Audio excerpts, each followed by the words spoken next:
It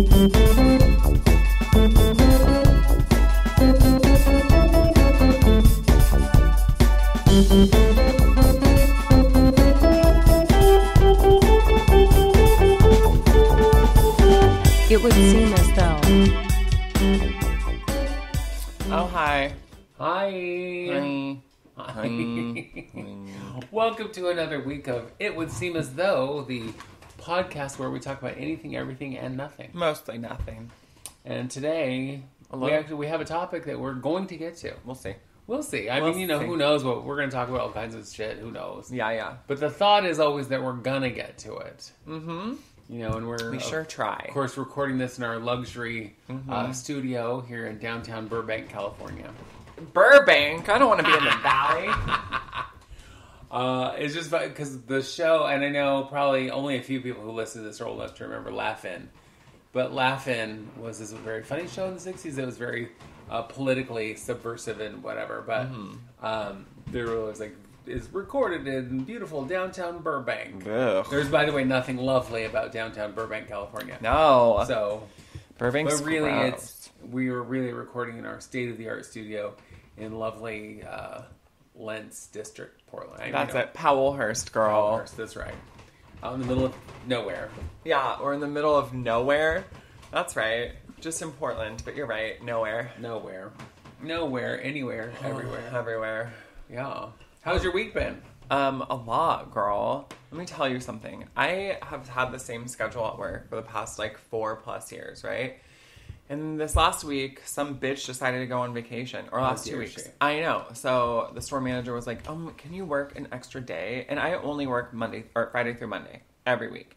So I worked Tuesday last week and I worked yesterday, Tuesday as well.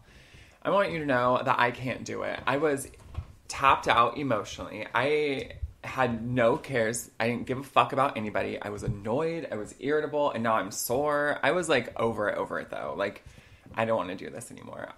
All day through my head, I'm playing a montage of all the things that are going wrong and how I can just quit right now. Because I was like, this sucks. This super sucks to me. I don't know how people do it. I don't want to work literally ever. But people who work 5 days a week, good on you, bitch. Because I literally cannot. I get you. I'm right there with you. Since having children, went to a schedule of working 3 days a week. Because I was working... I was working 3 jobs, and then 2 jobs, then 1 job, and then it was I told T, I said, well, when we adopt these children, or this child, we'd only planned it on one. Yeah. Planned it, that's a word. We only planned it on 1 child, and then whatever, but I was like, I'm not going to have my child raised in daycare. Because I didn't wait to be an old broad to have children and then have someone else raise them. Yeah. I want to fuck them up myself. Yeah. You're doing a great long job. history of, I want to go through with the family tradition of fucking up my own children. Hear all your generational curses. Yeah, exactly. And so I work 3 days a week. Yeah. And trust me, I'm that's too many. Girl, I know. I'm also 61 years old. Mm-hmm. I've been working, I've worked more than 1 job my entire life. I will say... So, just a little history on my own work. Other than picking berries when I was a kid, which every kid around my area had to do, and it fucking sucked. I got my first job with a W-2 form when I was just about to turn 16. And then I worked that for a while. I hated it. It was awful. I worked in an old folks home. And it was just gross and smelly and hard work. And then I got my next job when I was 19, working in a gas station in McMinnville. That was a blast, too. Because also dirty, smelly, and outside, which, none of my things. Dirty, smelly, outside in McMinnville. Ugh. Woof. Hate it all. I know. And working with cars. People would ask me to, check their oil and shit. Are you I coming don't on know to where me? that is. Are you hitting on me right now? Right. Can you check my oil? You don't look greasy to me. No, you You're look probably fine. I don't know. And I'll Your literally... T-zone, a little oily. Maybe a little oily. Yeah, astringent. Get a little astringent or clean that up. No, and honestly, I had to have someone show me multiple times. I didn't even know how to do it. Yeah. But I also had to have people show me, sometimes where to even put the gas in a car, because some of them were it was underneath the license plate. Yeah, that shit doesn't make sense. Or it was no, this is dumb. Why? Yeah. Why do we put them in strange places? But then... That's a good question. when I got fired from that job, and I did get fired from that job because Loser. I was here in Portland.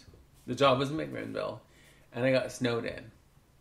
And I called my boss, and I was like, Yeah. dude, I can't make it home. I have my really deluxe car. Mm-hmm. And this was 1981. Oh my God. And I had a 1960 something station wagon with bald tires. I love it. Whatever. And I was like, I am not driving because No. all I can picture is the big hill down into Newburgh, right? Yeah, And dying. Yeah. Because I was just going to slide down to the bottom and crash into things and die. For sure. And he was like, well, it was your choice to go to Portland. And I was like, but I'm already here.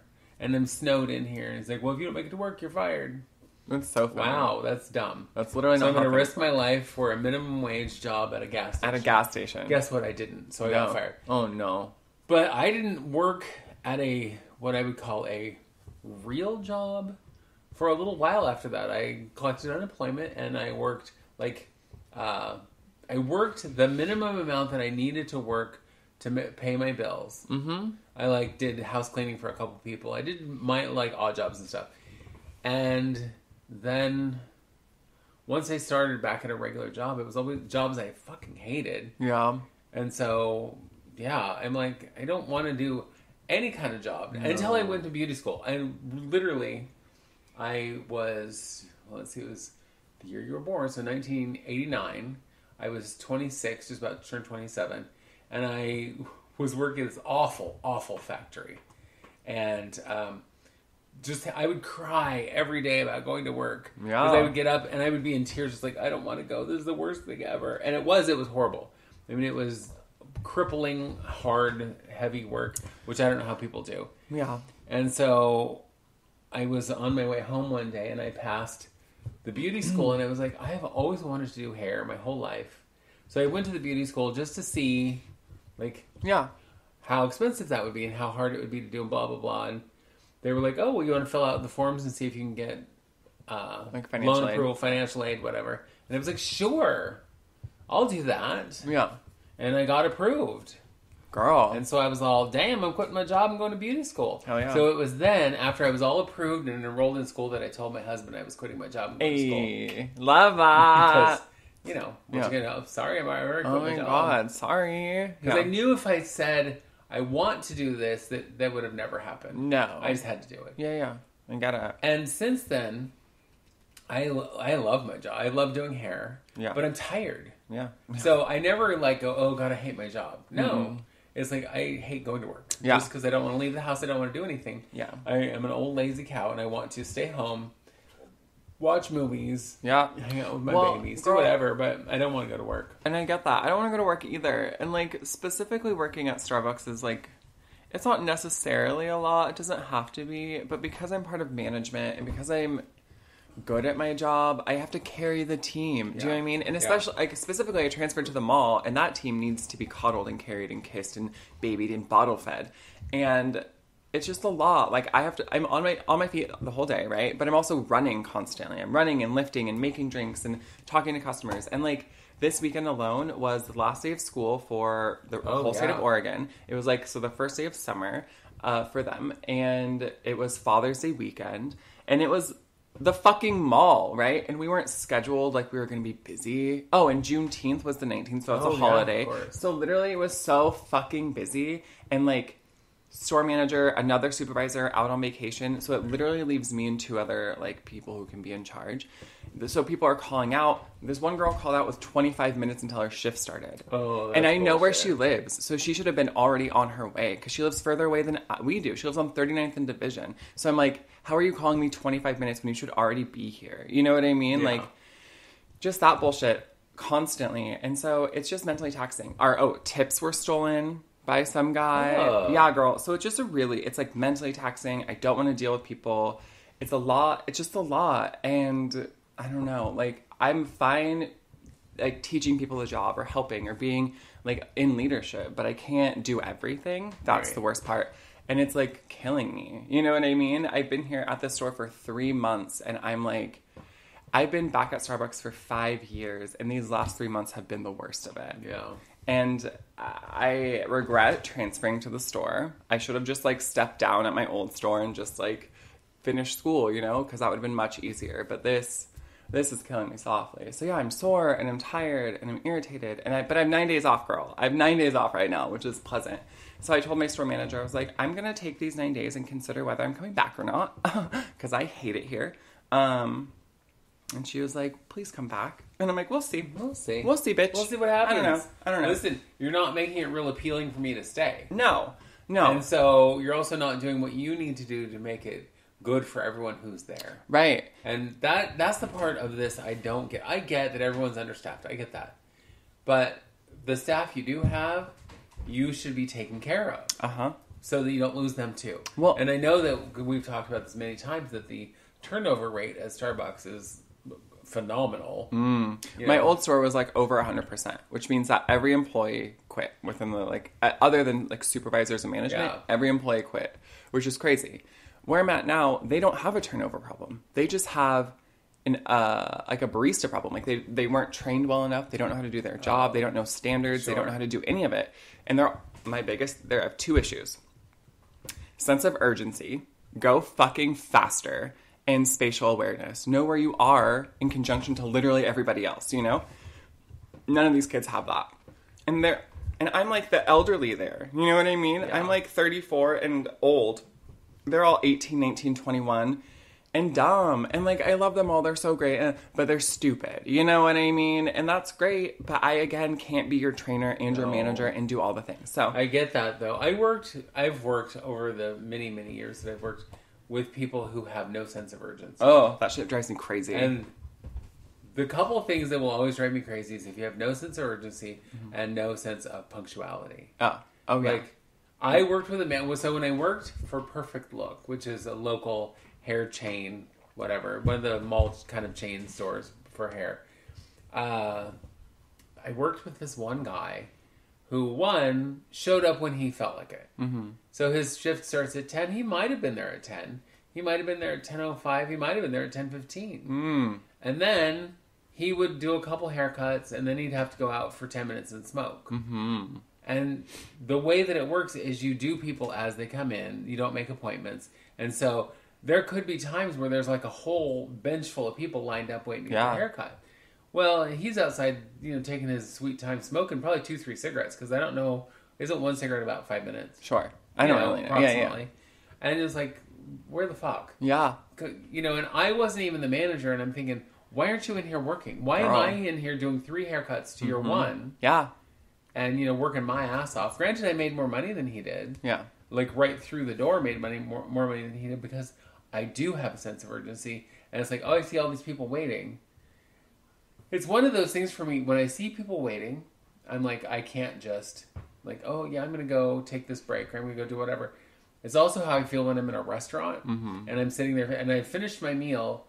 If there's 20 empty tables, I'll sit and chit-chat and enjoy visiting. Yeah, sure. But if there's a line of people, I'm like, no, I'm not going to sit here after it. Because I just feel like that's rude. Yeah. Do you know what's funny, though, is you say, like, you can't keep people waiting. Like, you wouldn't take a break if there's a line full of people. That's something that I have to do. Like, if it's busy, I have 4 people and I have to send people on breaks. Like, you just have to go. Do you know what I mean? Like, there are supervisors and managers who will, like, skip their breaks. And I'm all, nope.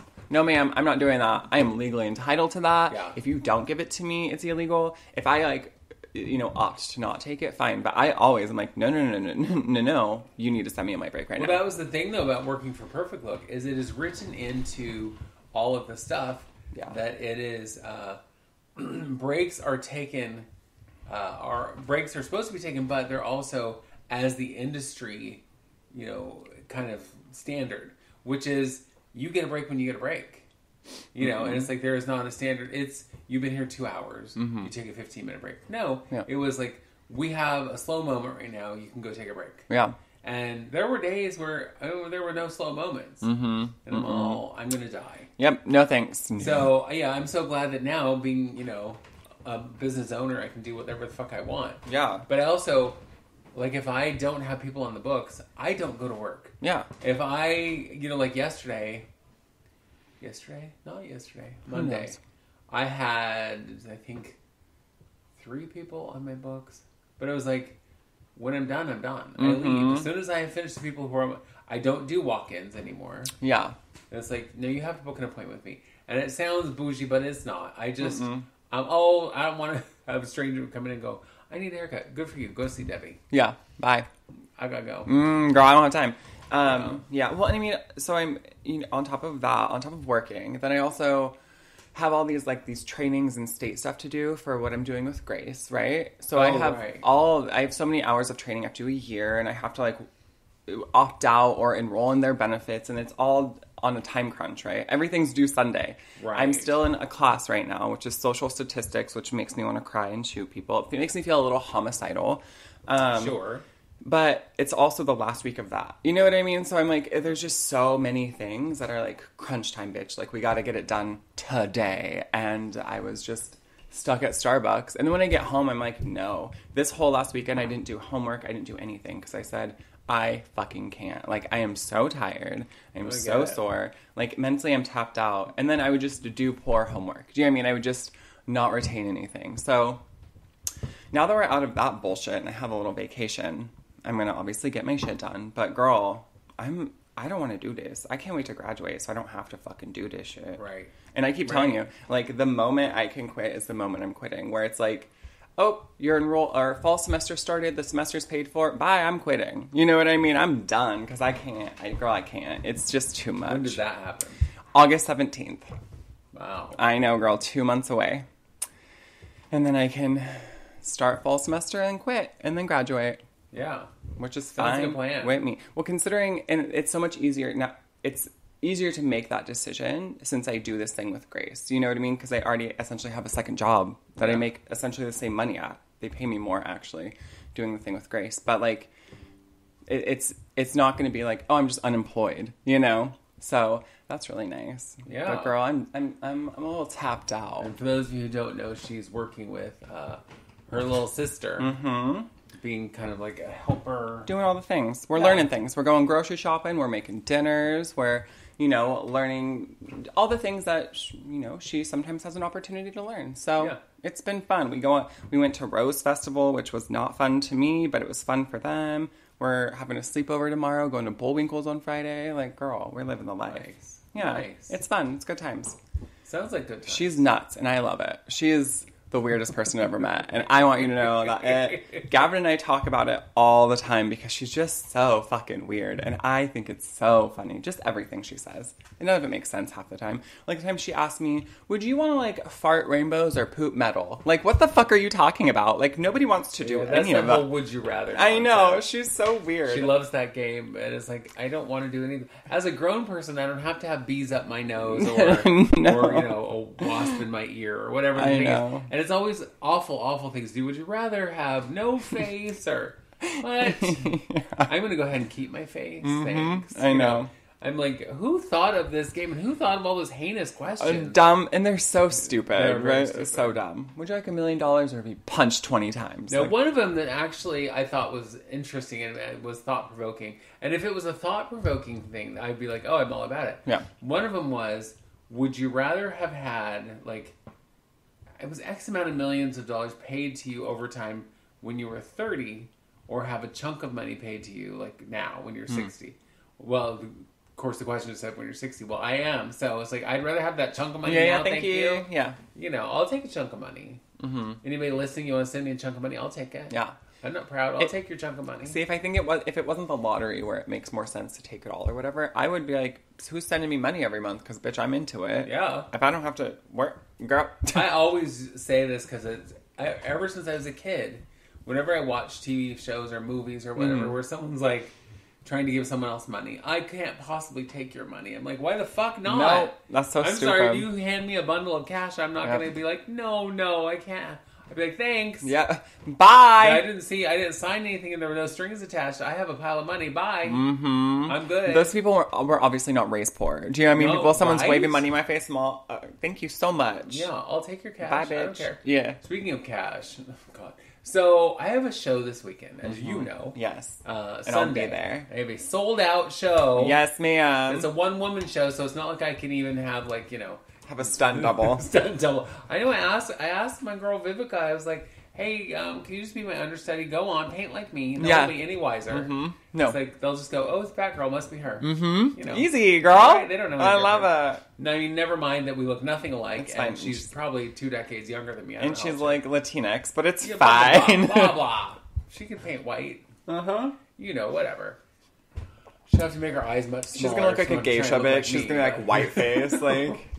But this morning, Grace says to me, "Well, are you excited about your show?" And I said, "No." I said, "I'm in so much pain right now that I'm afraid I'm going to get up there and just like not be able to move or be limping around like some old granny and whatever." And she goes, "Well, you could just cancel." I said, "No, I sure can't." 76 people paid $25 a head to get into this show, and all that money goes to charity. Yeah. And so I can't just go, Well, you know, I'm staying home. Look, I would be happy donating $50 to charity if you didn't feel good. That's fine. Without getting anything in return. That's fine. Just a donation. Okay. So, Perfect. So I'll you have just 2 ask people the down. other- I'll just ask the other 74 people how they feel about it. Don't get me wrong. I love to watch you perform. But I also don't want you to be like, oh shit, I have to do this and I'm crippled. Yeah. Crap, I shit my pants. Oh shit, I crap my pants. Yeah. So there's some other things going on in the world that are Ugh, some good, some bad, some evil, some funny. So remember, well, of course you remember when we talked a couple years ago when everybody had their panties all in a bunch about Ariel and the new movie being black. Oh, yeah. Well, the new trauma Okay, tell me. is at Disneyland and Disney World to reflect said change. There are black Ariels in the park. Girl, what? Yeah, with the long braids and the whole Burn thing. it down. Love it. Yeah. So the white people are mad again because this is not the Ariel of our childhood. We don't like it. Right. But the other Ariel is there as well. Yeah. So you have both. Do you know what's funny, though? Because I was just in Disneyland a little bit ago, and I did some shopping to bring home some gifts. And I saw a bunch of Little Mermaid merchandise, but I didn't really see white ginger Ariel very much. No. I saw mostly, like, black ginger Ariel, which I was like, good for you. But the little Sebastian the Crab thing I bought for Parker, like, that obviously is from the OG movie. But I didn't see a lot of it. But I wasn't, like, And, that's my favorite Disney movie. But I wasn't, like, crying about it. No. I was like, look at her. Get your life, Melanation. I love it. No. I was just like, really? Why on earth are we mad about this now? I know. I was like, oh my god, I see a black girl in the park and I'm triggered. Girl, I'm thrilled. I know. I'm thrilled. And I was watching an interview this morning. Yeah. I don't even know how to talk anymore. It's okay. This morning with Anika Noni Rose, who did the voice of Princess Tiana in The Princess and the Frog. And she is important because she's the first black princess in Disney history. And one of the things I thought was really cool is she's still excited about that all these years later. And she said, but the cool thing is that will be around long after I'm gone. Mm-hmm. That is something I get to leave to the world. It's like she's done movies and TV shows and different things, but that is going to live on, forever. Yeah. Which I think is super awesome. Agreed. And, it's like that whole importance of seeing yourself somewhere in the media, seeing representation. Representation matters. Well, and the little black girls see black princesses, they're like, oh my god, I can be anything. Mm-hmm. As opposed to, oh look, every princess is white. White.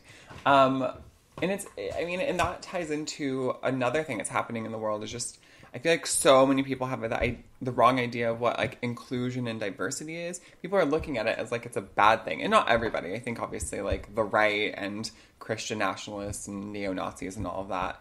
But, like, the idea of diversity is to make us better and stronger. You know what I mean? It's not to be like, white children, you're bad and stupid. Like, and that argument to me is baffling. Because if you read a book about enslaved people or about Ruby Bridges or about Harriet Tubman or Martin Luther King to a white child, they're not going to, like, hate themselves for being white. No. They're going to feel sad that person had to endure that shit they had to endure. It's not... Because they can also separate, oh, well, I didn't do this. Right, exactly. And so it's so weird, though. People think inclusion and diversity is just going to make white children hate themselves. No, white adults should hate themselves, but white children, like, no one's. That's not the motive of diversity and inclusion or equity. Like, none of that. It's foolish and dumb. The next thing I wanted to talk about, which is I don't have I'm not going to read a ton of information about this, but the headline was good. The judge strikes down Arkansas ban on transition care for minors. Good. James Moody Jr., who was the judge, overturned and permanently blocked the law from taking effect. Praise Jesus. Because he said it is unconstitutional. Yep. Plus, they also said that this particular care, which has been proven to improve mental health in these children, it's detrimental to block. Yep. So I was like, kudos to you. Yeah, that shit's crazy to me. This one, I know you're going to love this one. I can't wait. So Donald Trump Jr. Oh my God, my is supposed favorite. to be taking a little tour of Australia. There is a petition going around Australia to ban him from coming. I love that. So far, 17,000 people have signed it. Holy shit. I love that. And also, they're like, he's a criminal. Mm-hmm. He's a drug dealer. He's a drug. We don't want him here. No. It's like, make him stay home. So I thought that was really fun. Yeah, I love that. There is a book that I think that, if you get a chance, you should read. If you know how to read. If you know how to read, I'm not trying to shame anybody if you don't know how to read. Mm-hmm. Because, I don't know how to read. Right. But there's a book that's called Public Spaces, Secret Lives, and it's a queer history of the suffrage movement. Love that. So, suffrage movement, for those of you who don't know, is all about women trying to gain the vote. Mm-hmm. And so this is stories of women who were part of that movement, who were queer. Yeah. One of them was named Angelina Grimke. Okay, yep. She was a black suffragist and a writer who has called attention not only to women's rights, but to racial inequality, which, as you know, we've talked about before, was such a struggle there because women were like, well, we don't really care about black women. We just want to get ourselves right because, we want to make sure we're up there equal with white men. Yeah. And this woman was all about, women's rights and racial equality. Yeah.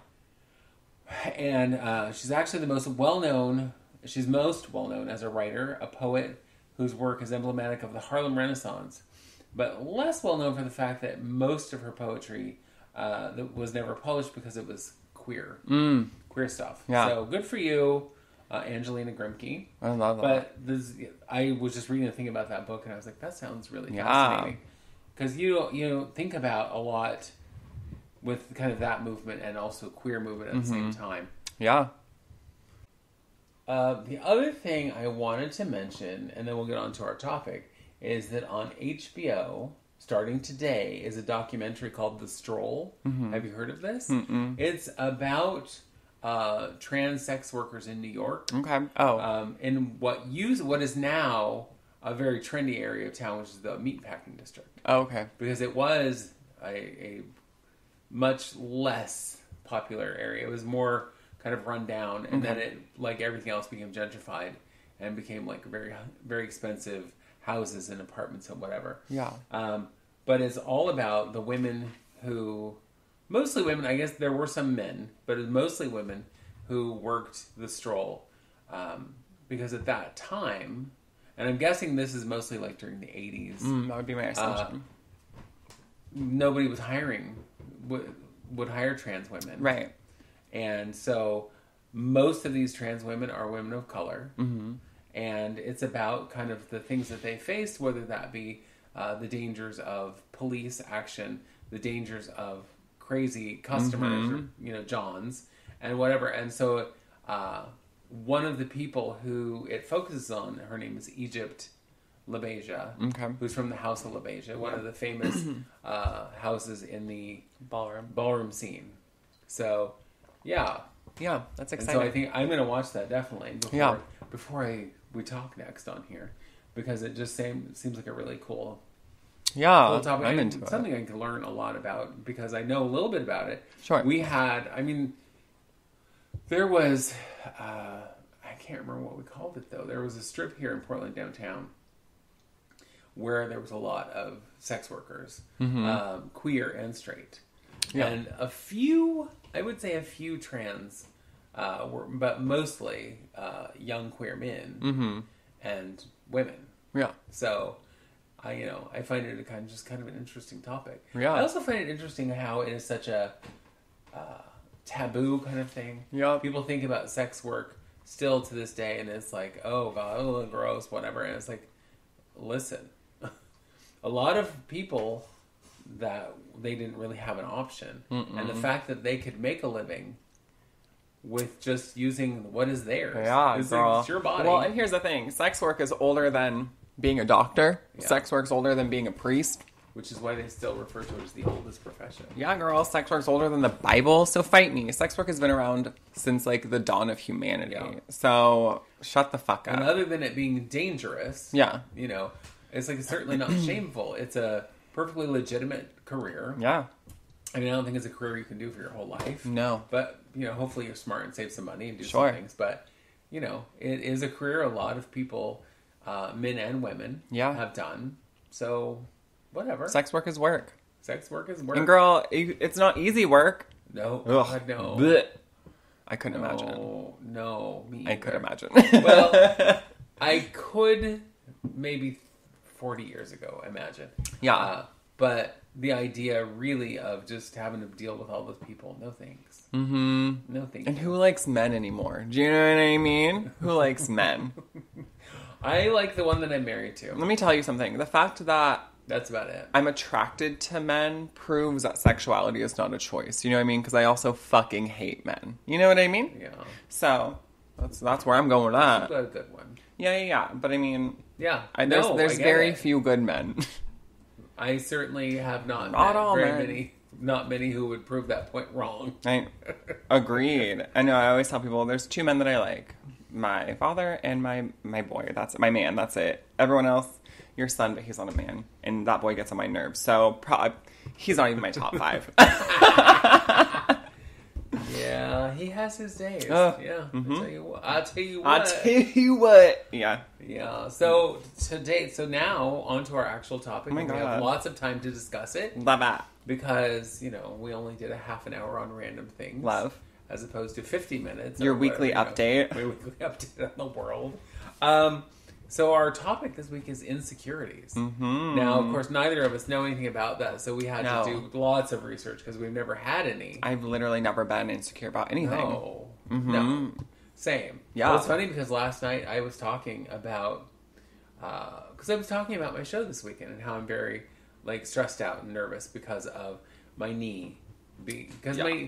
so I have really bad knees. Mhm. And I've had bad knees my entire life. And being now my age and my weight has not made it any better. Sure. And so there's a big part of me that feels like, well, you dumb bitch, you did this to yourself. Mm-hmm. You lost weight, but then you put it all back on. You aren't doing what you're supposed to be doing. You're not taking care of yourself properly. So this is your own fault, blah, blah, blah. Yeah. And so it just plays into the shit of the insecurities I've had my whole life. Yeah. Now, my husband made this statement to me last night, which blew my mind. Ew. Yeah. Well, we were talking about the whole weight thing. Mm-hmm. And I was saying how, I have been on every diet, hundreds of diets, and they all work to some extent. And then you stop. Until they don't. Yeah. Until you stop and then you put the weight back on and whatever. And when I went to my doctor last week, she said that scientifically it has been proven that diets do not work. Right. Because it's almost impossible for folks to keep the weight off because their bodies are just kind of inclined to be heavier. And unless you are one of those people who can just be super strict and whatever and For the rest of your life, for though. the rest of your life, Yeah. then you're probably not going to keep the weight off. Right. Well, because that's the thing about a diet, right? It's not like a diet. Oh, I'm going on a diet. Usually people go on diet because they think that they are fat or they're overweight or there's some issue, quote unquote, right? So they go on a diet and then they lose all the weight and then they go off the diet because they lost all the weight. And then guess what? They Yeah. go back to normal eating habits Right. and then gain weight again. Right. So it's like, it's not about changing or diet. It's about habit Yeah. or whatever. And so I was talking about that with my children about how it has been a struggle for me my entire life. And I said one of the struggles when I was a child was here I'm put on a diet at 10 years old and sent to Weight Watchers. Mm-hmm. So I'm going to this meeting with all these, older women who are mostly in their 30s and up, and here I am 10. Yeah. And so I can't relate to any of these people. And it felt very much like public shaming. Yeah. Because you have to stand on a scale in front of a room full of people. right? No, ma'am. And I was all, no thanks. And also, I come from a big family, so here I am and sitting at the dinner table, and everybody else is eating normal dinner, whatever that might be, you know, spaghetti, garlic bread, salad, blah, blah, blah. And here I am with my little diet plate. Mm-hmm. So I already felt like singled out. Yeah. Because I was the only fat kid. Yeah. And I already felt like deprived. Yeah. Because everybody else is eating the good food, and I'm eating, you know, who knows, cottage cheese on a lettuce bowl. Yeah. I don't know, whatever. Yeah. And then, like, for my birthday that year, and I specifically remember, everybody else is having cake and whatever, and I'm having a bowl of strawberries with whipped cream made with, you know, saccharin. So there's no sugar, no whatever, and I'm all, blech. Ew. Right? And so I've had a lifetime of this. And then my husband says this really fucked up thing that just knocked the wind out of me. Mm-hmm. He said, well, considering the way that your mother shows love is through food, having that taken away must have felt like, you know, the love was also taken away. Yeah. And I was like, what? Yeah, because I never even thought about that. Yeah. I mean, yes, I've always thought about the fact that I always felt like, you know, I was having some, you know, something taken away from me, but it wasn't that. Yeah. And when he said that to me, I swear to God, it was like a bucket of ice water thrown over my head, and I started to cry. And again, you know, of course, I cry about everything, so it doesn't really make girl, a difference. same. But it was like, oh my God. Yeah. But I have this lifetime of insecurities, specifically about that one topic. Yeah. Because since birth, I've been fat. Yeah. I was a fat baby who grew up to be a fat kid and then a fat teenager and a fat adult. I've been less fat. Yeah. I've never been thin. Mm-hmm. I mean, the thinnest I've ever been was like a size 14, 16. Okay. So never thin. Yeah. You know, and never certainly to the beauty standards of the world, Fuck where that. like everyone it has that very narrow margin Of the West, what's girl. Of right. the West. Of Yeah. the West. Of a miracle. Yeah. Because it is such a fine line of there's an acceptable weight, and if you're below that, you're anorexic. If you're above that, you're fat. Yeah. And I don't know how anybody's supposed to, but that's this multi-billion-dollar industry that is specifically targeted to women. Yeah. And to make you feel shit about yourself. Yes. Yeah, right? Well, and so, because I was recently at the doctor, and this sounds crazy to me, but I weigh the most I've weighed in my adult life currently. And that all happened because of Gavin, and it's his fault, and I blamed him. Sure. Because, you know, secure and happy, and the moment I told him I was raised a poor kid, and not having food in the house stresses me out. Right. Makes my Food anxiety. insecurity. And so, homeboy, everything is stocked full of food at all times. And he likes snacking, and he likes to make dinner. And so, girl, I eat now. Girl, I eat. And so, but that's not my insecurity. I don't feel, because I didn't, you know, I was like I was a fat kid. I was a little fat kid when I was growing up. You remember that, being teased about that. But, you know, I'm also a very tall person. So when I, you know, hit puberty and got to high school, I lost all that weight unintentionally, you know? Yeah. But that's not, like, where I feel insecure. And I don't even know if I can, like, pinpoint my insecurities. I just feel insecure. And more so right now, when we were at the beach, we had this conversation. And you said something to me, which was kind of shocking to me. But you were like, well, I look at you and I don't think that you, like, would have insecurity, or you could have insecurity because of, like, I'm such a stunning babe or whatever, you know? But I mean, I do, and I do struggle with it a lot. And I think more so, like, working with the public, I think being burnt out, I think living through the pandemic and not doing anything and being around loads of people has really changed my perception. I don't know what it is. I just don't feel like myself. And not in like I don't know who I am anymore, but just like I don't feel like my sparkle is there, right? I feel like I'm kind of dimmed down, and I don't know what it is. It's a lot of what is happening in the world, like politically and socially, specifically towards like queer people and marginalized people, stresses me out. And because the news and the media like sensationalizes everything, I always feel like everybody then hates all queer people. Everybody, you know what I mean? And that's not the case. Like, we live in Portland. That's not, you know what I mean? We're very fortunate. But it still stresses me out. And that's like the shit that I think about all the time. And it makes me more and more insecure. And so recently at the doctor, I got put back on meds, which is like good for me. I haven't felt anything because it takes like, a month to 6 weeks. But I'm trying to, I just, it's so weird because I haven't been like felt this insecure since I was like a teenager. Most of my adult life I haven't been insecure, girl. I've moved where I wanted to live. I've traveled, I've dated, I've done everything I fucking wanted to do. I modeled half naked. You know what I mean? So like nothing really made me feel insecure, but for some reason, and it's been the past like 3 months-ish that I felt really like just out, not myself, just like out of sorts with it. You spent most of your college time in San Francisco half naked. Yeah, girl. Yeah, when I lived in LA, I never once wore pants. Are you kidding me? Like, I was half naked everywhere most of my 20s, and So now I'm 34, and I feel like I don't want to see people. I don't want to be around people. I don't want to talk to people, and that's mostly because I just don't like people anymore. But I just also feel like there's something about me, and they're like judging me or, ridiculing me or whatever it is. And I don't know what it could be or whatever it is. But yeah, it makes me feel a little crazy, because nothing has happened where like, someone came at me or tried to fight me or whatever. That would make me foolish. Right, girl. But I'm feeling like wonky. And so I'm doing what I got to do to like help change my brain chemistry so I feel a little different. But yeah, insecurity is like, and I've had lots of it in my life, right? From like food insecurity to like housing insecurity to all the things. Yeah. But yeah, just like my own personal individualized insecurity, I feel like weird. And it's not normal Annika, so I don't enjoy it, But your husband made a really good point, because your husband does that, and it makes me want to slap his face, because I'm like, stop being smart to me. He said to me, like, Annika, you've lived in like lots of chaos in your life. You've lived in very uncertain situations most of your life. And so now you're in this place where like you have a house, you have this relationship that's healthy, you're about to graduate, you have like stable jobs, you have all these things.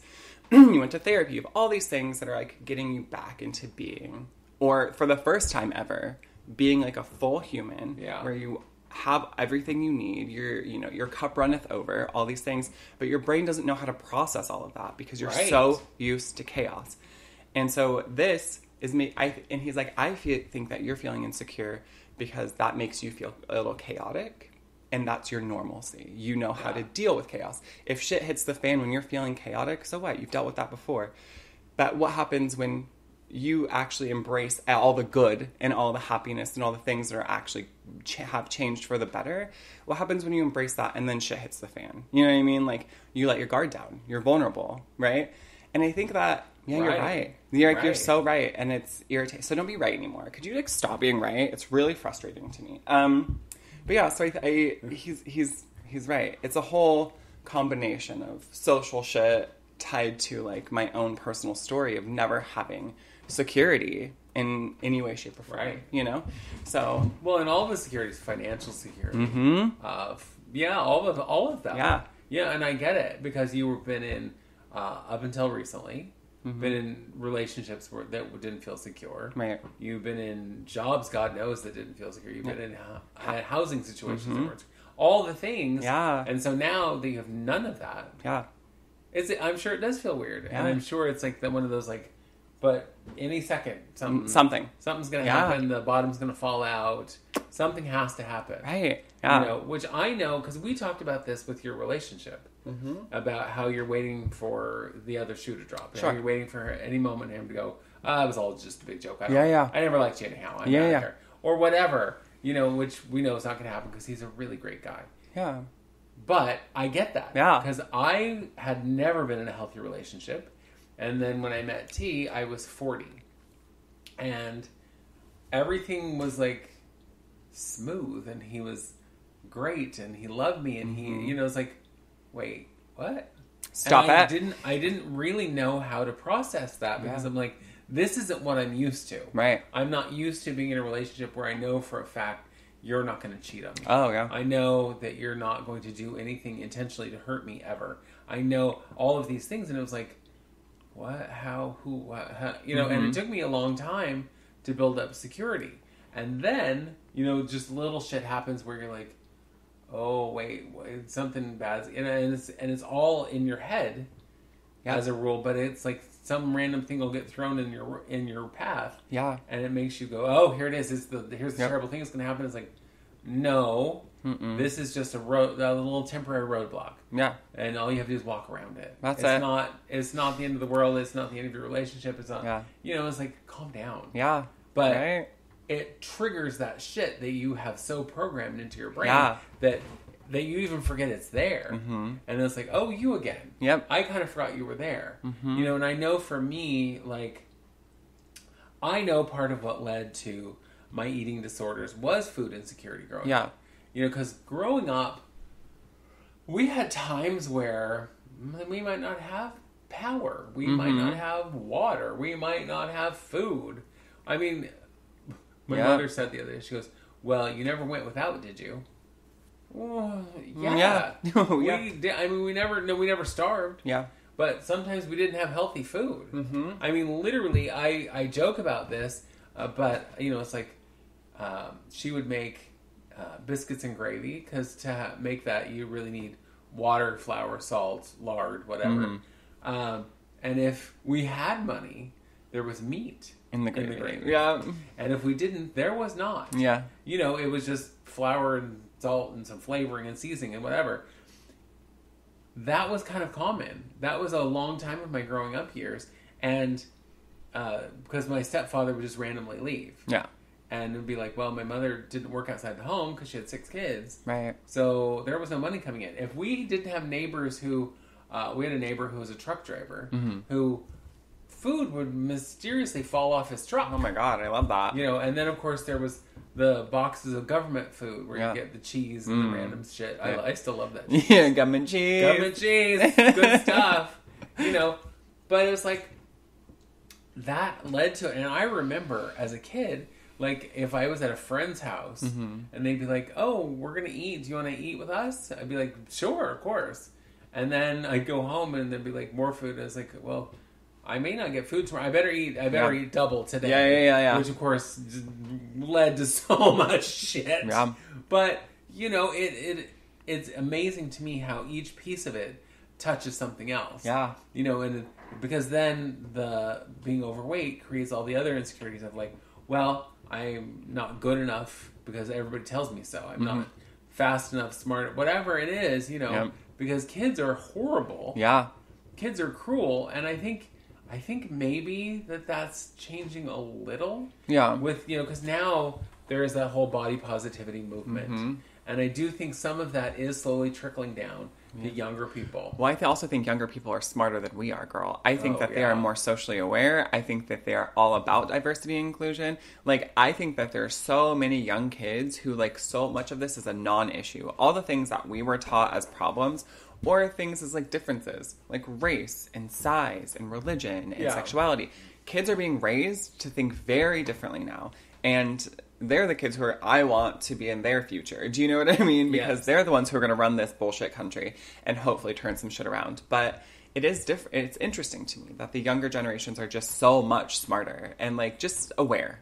You know, maybe not necessarily smarter in every aspect, but I think when it comes to diversity and inclusion and people being themselves, they're all about it, which I'm snaps free, bitch. I grew up in Carlton. Do you know what I mean? No, everyone believed what their parents told them. Yes. And it's when you're talking about having food insecurity and, you know, you may not have had power or water or whatever. Because, I mean, same. And I grew up in the 90s in Carlton. Oops, sorry.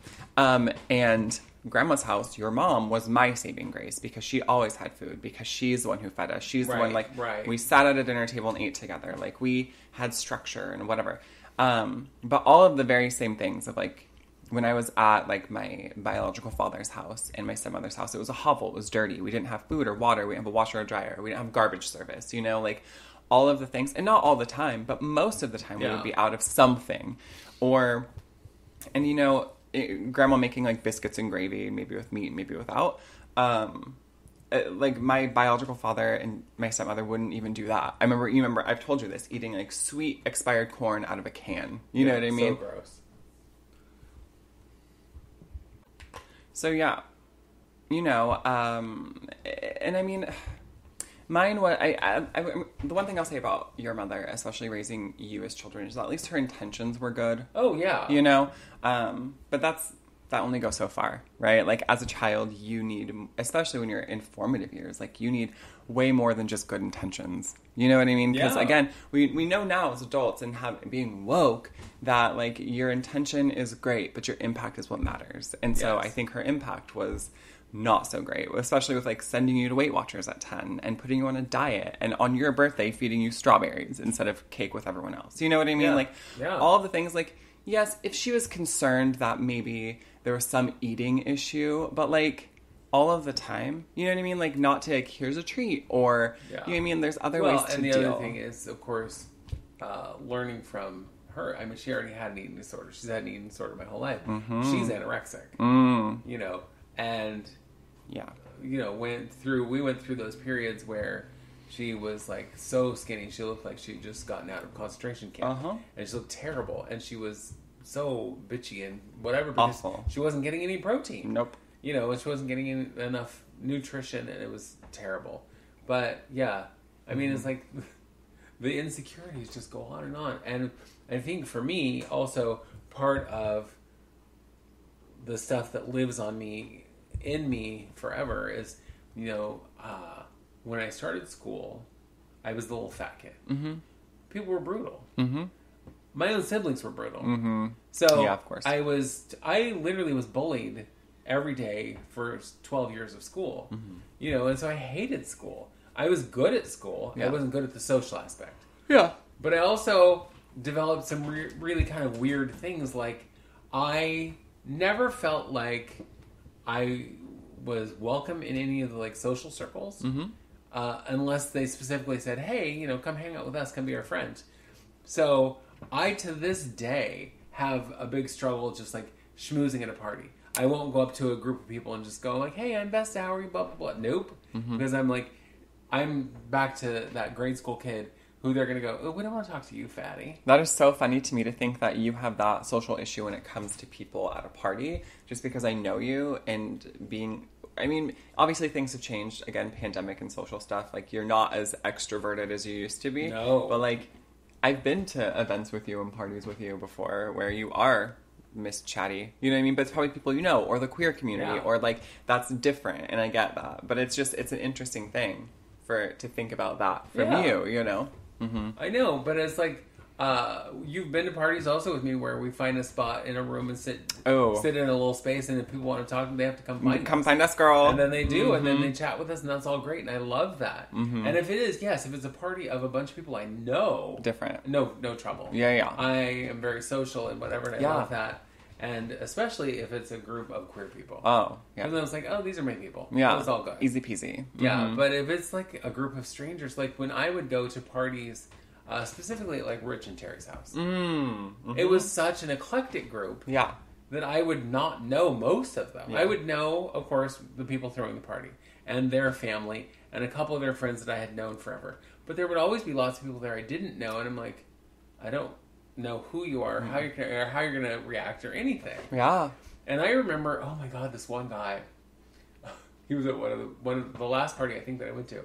I had known him in my 20s through them. Yeah. And stunningly gorgeous man.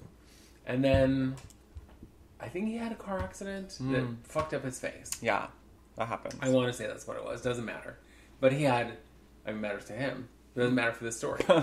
But sorry, when I saw him, I didn't recognize him, but he recognized me, and wasn't terribly nice. Oh, and I'm all in my head thinking, dude, you look like Frankenstein's monster, and you're gonna be an ass to me. Look, roadkill face. Why the fuck? Yeah. Like, but I was just like, what the hell? Mm-hmm. You know, what? Yeah. It was just strange to me. It's like, and I of course, since I'm sure he was so beautiful that he now has his own set of shit. That's his villain origin story, bitch. Yeah. Now he's a villain because he ugly. Right. Well, I guess what was on the inside finally came to the outside. You know, to match. That was matching. He was not only pretty, but he was rich. Oh. Yeah. You think with more money like that, you could fix his face? You would think. Maybe. We're terrible people. Yeah, bitch, I don't care. I know. Yeah. It's one thing I love about us. That we're terrible. That we're horrible. Yeah. Ugly, wretched people. Oh, you know, I want to bring this up just because I think it's so funny. So we have known for a very long time that we will not darken the doorway of a Chick-fil-A because of the CEO of Chick-fil-A is Dan Cathy, and gives lots of money to Christian, what do you call it? Christian nationalist organizations. Yeah. But specifically things for like anti-queer things. Yeah, and like where you're trying to deprogram your queer children, you know, like that kind of bullshit. Conversion Conversion therapy. Well, recently Chick-fil-A finally, I think, pulled their head out of their ass at least a little bit and was like, we need to do better. Weird. And so they hired what did we call it? DEI, diversity, equity, and inclusion. Yes. To try and you know, get on the right path. And now the right wing, who's always been like, go Chick-fil-A, you're on there, you hate the queers, we love you. And now they're mad because they're like, oh, now they're woke, and we don't want to have anything to do with them. They've ruined everything. And it's like, do you not understand what Christianity is supposed to be? So you're mad because now they want to be inclusive and treat everyone equally and with respect and well, we don't want people treated with respect. Yep. And it's like, that doesn't make any kind of sense to me. No, that's it's like, did you read the same book? Girl, I've read the Bible, boring as shit, by the way, but I have read it. It is so fucking boring. Oh yeah, because you know I'm reading it in between all the other good books that I'm reading. I'm reading that piece of shit.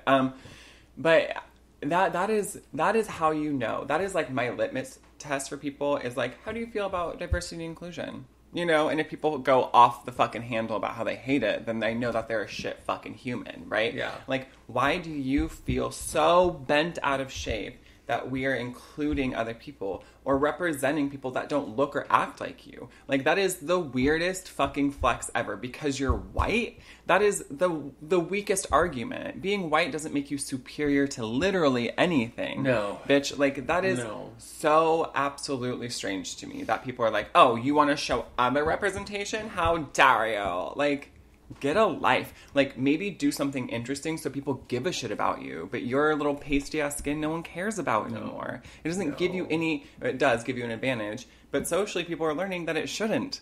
That white privilege shouldn't be a thing, right? And so it just boggles my mind. Same. Yeah. I just don't understand it. And I was watching a video this morning, and they were talking about how a poll was recently done to find out if white people believe that they were being replaced as the majority. And a huge number said, yes, they believe that white people are being replaced as the majority. And that it's a bad thing. And it's like, well, maybe they are, but who fucking cares? I mean, first of all, white people have been in control for a very long time and have fucked everything up. Yes. So, good. Yeah. I'm ready for change. I'm ready for any kind of change where they're going to not... You know, where there is more balance. And it's like, sorry, white people, you aren't in charge just because you're white. Well, and that is the other thing, too. And this is, like, outside of race. But if you ask people who are, like, Christian nationalists or Republicans or on the right at all, what the proportion of the U.S. population is trans or queer, they'll say something like 25% of adults are trans. You know what I mean? 25% of the U.S. population is trans adults. No, that's insane. It's more like 1%. It's more like 0.5%. Yeah. It's 0.5 of 1%, right? So the rest, the 99.5% of population is non-trans, right? They're cisgender. And that to me is baffling. So that you think that this huge population of people are queer to that extent. And it's not. And so it's just very misinformed, or people getting their information from things that are not legitimate. And we're just, I think we're taking a nosedive. Like, we're Pocahontas jumping off the rock into the lake, swan diving right into oblivion, bitch, because people are dumb as fuck. I don't understand how people can just feel so much vitriol and hate against groups of marginalized people and then assume that those people are taking power or trying to, you know, groom children when there's no cases, really, like virtually no cases of queer people, trans people trying to groom children or rape cases. That's insane to me. But your priests, your lawmakers, your teachers, your coaches, like, fuck, your parents, like, Yeah. that is accurate. Yeah, that is very documented. That is documented. There are statistics, and there's many, many studies. Many. You know what I mean? It's not just like one person did one study in the 60s. It's consistent. Yeah. And so it just baffles my mind that this country that people want to tout as being like such a smart, we're the best at everything. We're not smart. The majority of the population is not smart. No. They're dumb. They say things that are so off the wall or believe things that are just so asinine that they're willingly ignorant. And that's it. You're willful in this. And that, to me, you should be slapped in the face publicly by everyone in your county because you are fucking stupid. And you are the problem. It's not the black people. It's not the trans people. It's not the queer children. It's you. And you know what? I know it. We've talked about this before. Progress will always win. It always has. It may be a slow process, but it does. But all these people, you know, Marjorie Taylor Greens or all the ignorant fucking Christian nationalists, at some point, their children, their grandchildren, their friends, their family, lots of them will turn against them because that's what happens with progress. Right. People change their minds. People learn more and become more understanding of different lived experiences. So the Mitch McConnell, his grandchildren will end up fucking hating him. And all of these people will become the wrong side of history. Right. And that's why I'm like, now we have to like, you know, we have to march through their bullshit and their hate. But soon, bitch, the people who are closest to them will also hate them. Yeah. And that gives me, it's like how I used to feel when people were locking children and families in the cages at the borders. I pray, you know, I don't pray to God, but I was praying to God that one day all of these Border Patrol officers would be so mentally ill that they would want to do something drastic to themselves. Do you know what I'm saying? You know what I'm saying? Yeah. Because that's what you fucking deserve. You thought, oh, I was just following orders. Like, you're a Nazi. Like, straight up, that's not. Well, and that is exactly it. That is the, you know, what the Nazis. Yeah. Were I was just following orders. Yeah. Well, but where's your humanity? Mm-hmm. You know, and the fact that they created gas chambers because the soldiers were feeling some kind of way about having to shoot people. So they wanted to find a way that was less, you know, face-to-face, the murder. Yeah. So you just throw them all in a room and gas them and then whatever. It's yeah. like, so, yeah.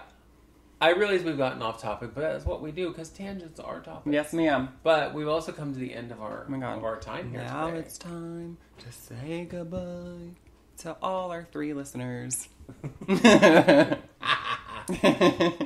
Oh, and we love you. We do, sometimes. Yeah. Well, Yeah. Meh. but, you know, we'll be back to talk about God knows what next week. Yeah. Well, probably we'll be talking about whether I survived my show. Oh my God, that's probably our conversation. Yeah, we're going to talk the whole hour about me dying on stage, and I'll be dead, so you'll have to resurrect me and do it Oh through my a God. Ouija board. Oh my God. You have an Ouija board. I have an Ouija board. Yeah, I will just use we'll get all- it together. We'll Ouija the shit out of it. And I'll go, ooh, I know spooky ghost. our intro music that week will be all. It'll be the theme from the X-Files. Yes, I can't wait, girl. Can you whistle the theme from the X-Files? No, I can't whistle. Can you whistle? Yeah. Got better than me. All right, so we will be back next week. We will. And if you would like to send us messages, mail, money, we don't care. Yeah. You can find. Oh, I'm trying to think. What was I wrote the other day? That you can find me all over social media at This dumb PayPal bitch. and.